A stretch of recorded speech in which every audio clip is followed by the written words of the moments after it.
You started working in Hank in 2006 and worked there for 10 years. Yes. And that's when we met. We worked in the same campus Yes. for 3 years.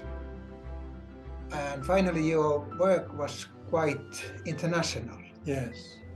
How did you like your work in Hank? It's strange that I was not looking for a job in a University of Applied Sciences at the time. I had, apart from teaching in the private sector, I was also teaching in the Marketing Institute, Marketinginstituti, and also for the Summer University. And the head of the Summer University had a course called Teaching in English. So people who had to teach in English could come to this particular course. And the venue was Tank. And so they were lecturers who had to teach in English, and we ran the course. And one of the students was a director from Hunk. The head of the language center in Hunk had contacted the Open University head saying, I need a language teacher. Do you recommend anybody? And she recommended me. And so the head of the language center contacted me and said there is a place and it might be a lectureship later on. So I agreed to take it. So I gave up some of my hours in the private sector and started teaching in Valkeakoski, which is near Tampere, which is one of the units of Hunk, international business and automation engineering. It was then that a lectureship came up. For some reason, somebody in the university didn't want me to have the lectureship. The comment I heard was, just because he's English doesn't mean he's an English teacher. So I was told this, I was very disappointed. But unbeknown to me, that director who had been on my course teaching in English in Tank went to see the president of Hunk and said, you will take this teacher. He's the best teacher I've ever had. I heard this story a lot later. So he agreed not to give me a lectureship in English teaching, but a general lectureship. So I got it. And it was fantastic. I just loved teaching, but very stressful because the departments, they had heads of departments and they were under a lot of pressure. And the freedom to teach was limited and quite traditional. But I found my success because I told my story to the students. That I had worked in Finland in the private sector since 1981. So I know what you need when you take your job. And so I'm going to teach you those skills so that you can walk into it. And we did meetings, negotiations, presentations, and so on. And I paired up with another teacher who was doing business, and we did team teaching. And we would exchange classes and bring classes together. That teacher was teaching negotiation skills. I was doing English. We married the two together, and it was really, really successful. But it wasn't the way that it was done at that time. There was one person who started measuring our teaching hours, saying, you're not teaching all your hours because you're combining lessons. So we had to have a discussion there. It was a very conservative, stiff system. Creativity is different today for the teacher, but at that time it wasn't, and it was a little bit stressful. When I was moved to Hämeenlinna, a new unit opened up called Global Education. The idea was to sell Finnish education abroad. The reputation of Finnish education at that time was very high in the world. It was #1 in certain areas. Also, the Finnish environment was very safe. Schools were teaching phenomenon-based learning, project-based learning. Teachers were, at a minimum, master's degree and had pedagogy. There was a lot of teaching in English, even in primary school and in secondary school. I think the first course was a course with Kazakh teachers, qualified teachers, through an agency called Bolshak, which Bolshak means the future. It was a way of bringing Kazakhstan higher up into the PISA status. Schools were very competitive, more competitive than in Finland. But they came, and we had a lot of learning through your boots. We went to schools, met teachers, interviewed students, had lessons of learner-based learning and looked at the differences between teacher-based and learner-based. They were very teacher-based, and the shift was very tough for them. We also took them into special needs, because special needs means something totally different in Finland than it does in Kazakhstan. In fact, many of the teachers don't even know where special needs students are. We had one story where we took them to a junior school in Hämeenlinna, and one of the Kazakh teachers was too ashamed to go into a special needs class, did not want to face the students, the pupils, thinking that because they were autistic or mentally impaired in some way, and didn't want to have anything to do with that. But we took them in, and they saw how those students were integrated into normal learning. It was a beautiful model. They also went to Kiipola, which is a special needs college as well. So they learned the inclusivity of special needs in Finland, which is I think a mark of Finland's, I would call it, glory.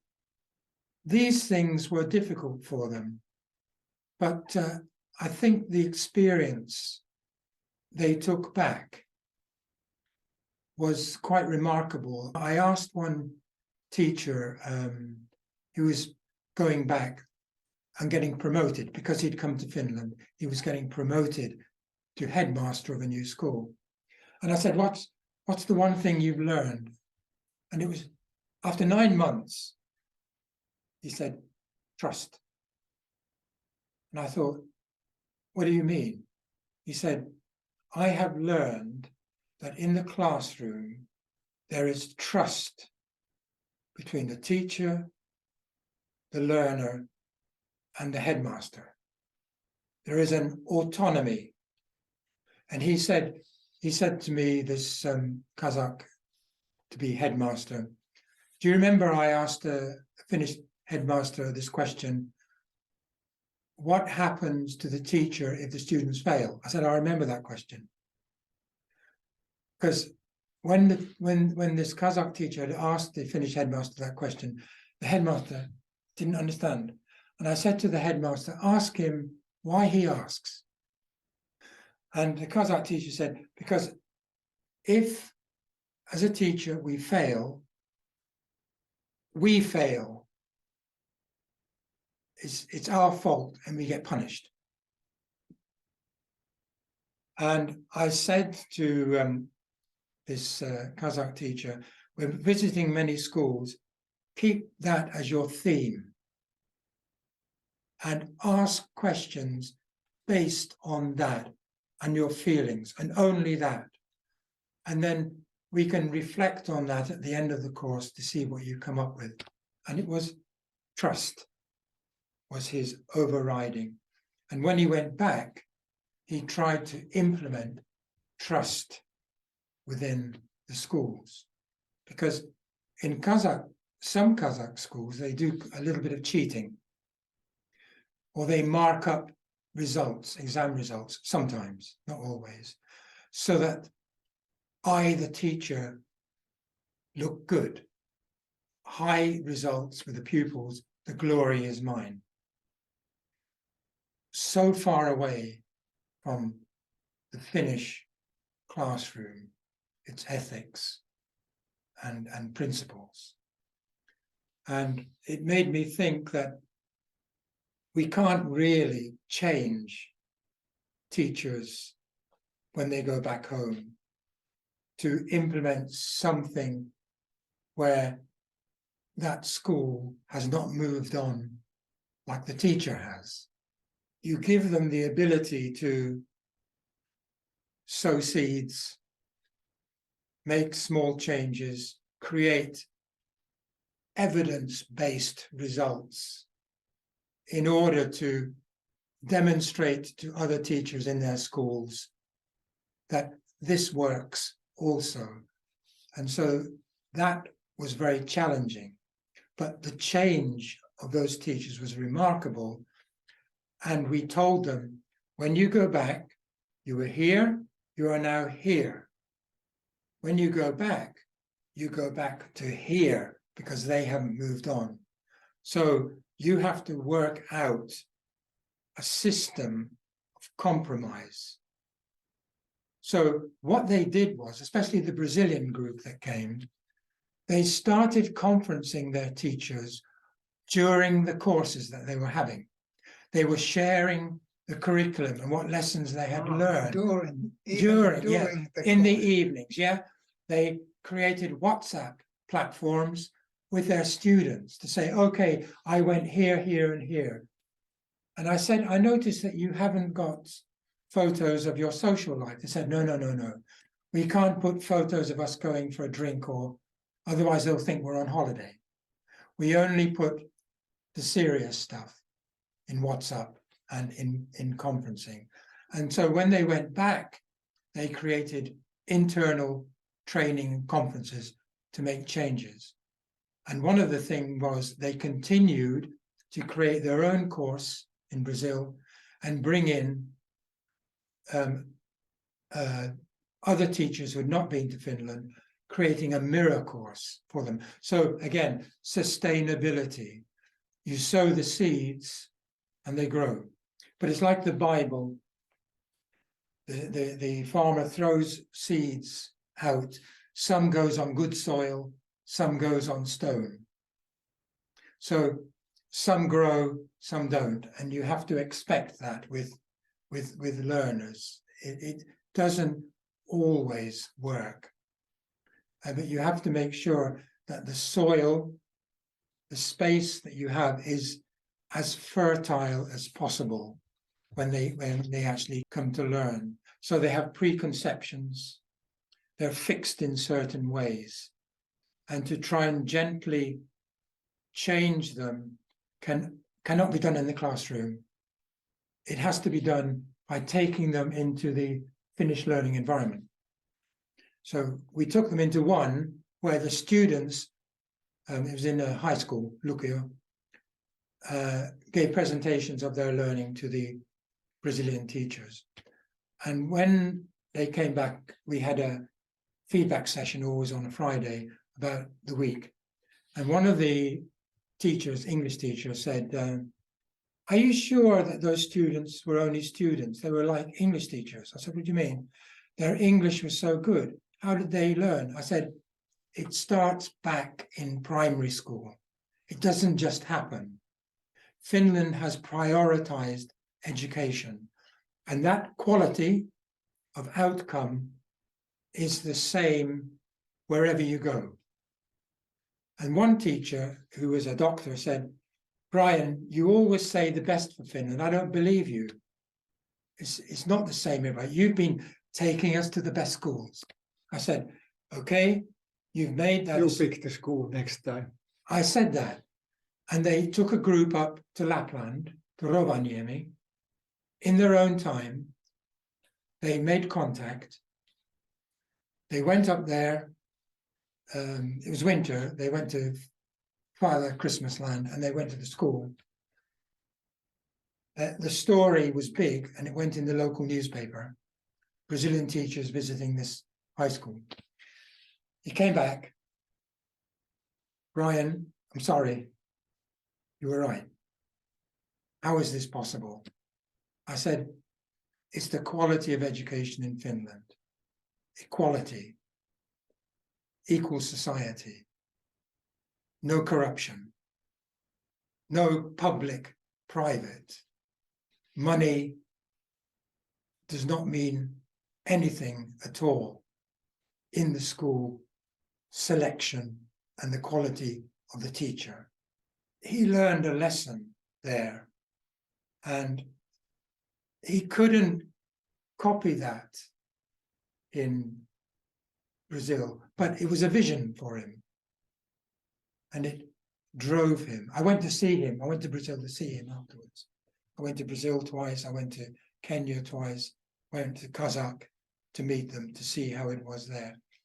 And they, as holistically, they had improved, not so much their learning environments totally, but their classrooms had with their students. They were making changes and they were publicizing their changes. One had an interview on BBC in Kazakh. One was on television in Kazakhstan. And they started to create mentoring groups. They were taking teachers from the public sector, from the countryside, and teaching them the courses they had learned with us. So they were disseminating, and it was wonderful to see. They were fired up. And it's like there's a philosopher from the 13th century called Thomas Aquinas. And he said, for teachers, it is better to illuminate than to shine. And many teachers, they come in, they shine, look at me. But if you're learner-centered, you illuminate them. And I think that's something that changed for our teachers, that they went out and they illuminated, not shone like, I'm the one who's the expert standing here. Shut up, listen to me, do what I say. I will fill the glass with my jug. And it was wonderful to see the consequences, the outcomes of our results in those countries. One person did research on who are the successful teachers, who are the teachers who make contact with students better. And this researcher went around schools and found out there was a common theme, that the teacher who left his or her room, went into the classroom, taught, and then went back to their room, had less contact with the students in terms of students wanting to ask questions, even silly questions. They were quiet. But the teacher who walked around the space of the school, talking to the students, joking with them, going into the classroom, teaching, coming out, and in university having coffee, sitting down having coffee with them, he noticed, this researcher, that the difference in the classroom was there was a better level of trust in asking questions. And they would ask questions, and they know that that teacher could be trusted to accept any question because it came from the heart.